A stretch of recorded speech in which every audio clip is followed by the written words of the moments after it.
La pression demeure très vive, très élevée sur le réseau hospitalier. Vous avez vu ces chiffres au cours des 24 dernières heures. 2071 contaminations de plus. On compte également, malheureusement, 35 autres décès. Mais ce qui est encore plus inquiétant, ce sont les hospitalisations en hausse. On a franchi la barre des 1500. Le nombre de malades aux soins intensifs atteint un sommet depuis le début de la pandémie, avec un total de 229.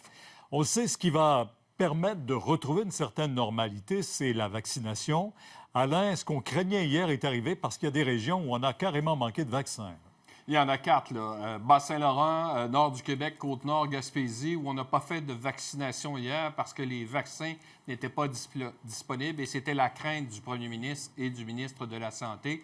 D'ailleurs, Christian Dubé a annoncé aujourd'hui avoir reçu la moitié des vaccins promis par le gouvernement fédéral cette semaine. On a reçu 40 950 doses ce matin. Hier, il y a eu 7 885 doses qui ont été inoculées pour un total de 107 365 personnes vaccinées. Ça veut dire qu'on a passé le cap des 100 000 et qu'on veut toujours vacciner 250 000 personnes dans moins de 3 semaines, c'est-à-dire le 8 février prochain. Rappelez-vous, hier, je vous disais que la Montérégie Ouest avait réussi à vacciner tous les résidents des CHSLD, les 8 CHSLD publics et privés. Montréal est en voie de le faire également. Ça pourrait se faire d'ici quelques jours. Écoutez la suite.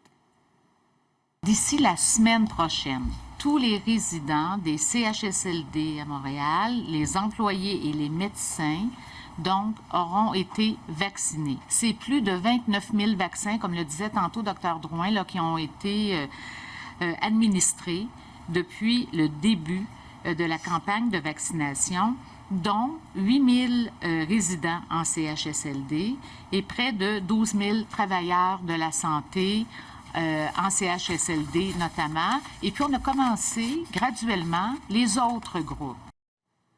Bon, la vaccination, ça fait partie du nerf de la guerre. Et d'ailleurs, on aura le point demain avec le ministre de la Santé, le responsable de la vaccination, et le docteur Richard Massé de la Santé publique. C'est à 13 h. On va certainement parler là, des fameuses procédures de vaccination, le 42 jours que va imposer le gouvernement fédéral pour les vaccins Pfizer. Et la distribution également, parce que ça oui, commence... ça aussi, c'est important. Oui, vraiment. Merci, Alain. On l'a souligné, on l'a entendu également, Montréal qui est redevenu